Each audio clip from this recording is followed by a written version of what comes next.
Welcome back, everybody. I'm your host, Kelly Sparks, aka Red Beard. So today we have the brand new label of Knob Creek 9-year-old small batch. So as you can see, for those of you who haven't got this one, it's a little bit more professional looking than the previous. I mean, it still kind of has the wraparound label, but it's put together better. And it just right there in big bold print, aged 9 years. So still 100 proof, small batch. It's a very, very small batch. Meow. Meow. Bonnie's not in here today. She's taking a nap. So she didn't get up whenever I got up. Oh well. The fucking cat's still like, let me in. So anyway, here's the new 9-year-old from Knob Creek. So I will say this, compared to yesterday, the noses are different. This one doesn't have that same boogers.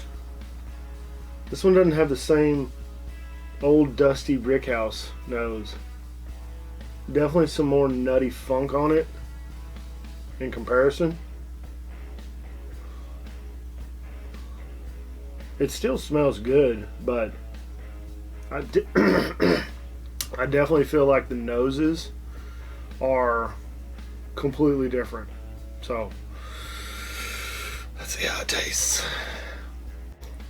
It definitely has a funkier, nuttier, sweeter flavor profile than the old batch or the old label.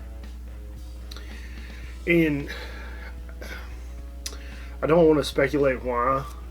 I mean, maybe the old Knob Creek 9-year was actually closer to 10 years, or it was mixed with older barrels, whereas this one is mixed with nothing but 9-year-old barrels.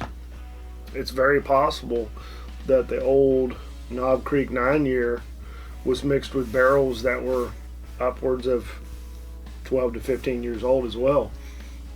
So I think that's what's happening.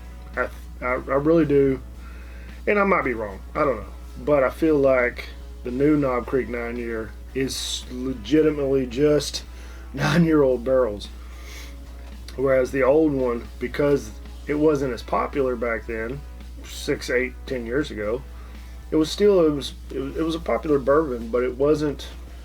The bourbon boom hadn't quite hit, and everybody had lost their freaking minds about it. So they could take and blend 9-year-old barrels with 12-year-old barrels with 15-year-old barrels and get a certain flavor profile.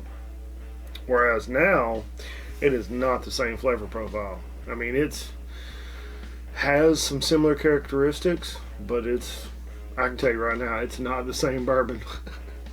Anyway, it still tastes good. Don't get me wrong, I'm not shitting on it by any means, but I feel like there's a little more alcohol burn on the nose. Yeah, a little bit. All right, I'm gonna get one more sip, and we're gonna call it a day. And tomorrow we'll do the 12-year. And then the following day we'll do the blind tasting. So on Thanksgiving, I'm going to be reviewing whiskeys on Thanksgiving. So I'm working for you, huh? No days off. No days off. Alright, one more sip. Definitely funky and nutty. Still has similar characteristics as the old label, but that nuttiness comes through way more prevalent. And in my opinion, because off camera I have the bottle of 12-year and 15-year sitting there, and I had an epiphany. Like, what if their plan all along was to release 12 and 15-year-old Knob Creeks, and they couldn't do that without removing the age statement from Knob Creek for 5 years, letting these old barrels sit, while at the same time reducing the quality of their regular label. I think that's probably what happened. So they wanted more variations. They wanted to be able to sell a premium product. Maybe they had the foresight. They saw the bourbon boom coming. They saw what was happening with Blanton's and Weller and all that shit. And they're like, you know what? We need a premium product for this label. I mean, Booker's was the premium product, but it's okay now, and it's horrible for $100, my opinion. But what if they decided 10 years ago, let's say, that all right, we want to do more than just a Knob Creek 9-year. Let's do a Knob Creek 12 and a Knob Creek 15. Well, Jim over here is like, well, we ain't got the barrels for that, boss. We just ain't, we can't do it. We're not with the direction we're going right now. That's my Kentucky accent. Sounds a lot like my East Texas accent. He said, well, what do we need to do? Well, we probably need to take the age statement off that bottle and let these older barrels sit for 6 more years, and then you'll have your 15-year-old bourbons. That's probably what happened. It probably wasn't due to the fact that they were going to run out of 9-year-old barrels for their Knob Creek 9-year. I bet it was more for the 12 and the 15, so they could have premium age statements or premium bottles at higher age statements. Yep. Epiphany. Meow. So anyway, that's all I got on this one. Tomorrow we'll do the 12-year. I've already done the 15.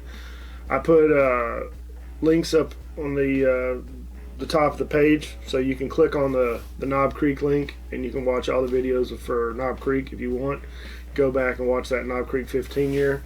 If it wins the blind tasting, I might just do a one-off review of it and post it maybe after the blind. So we'll just post it all in the same shot.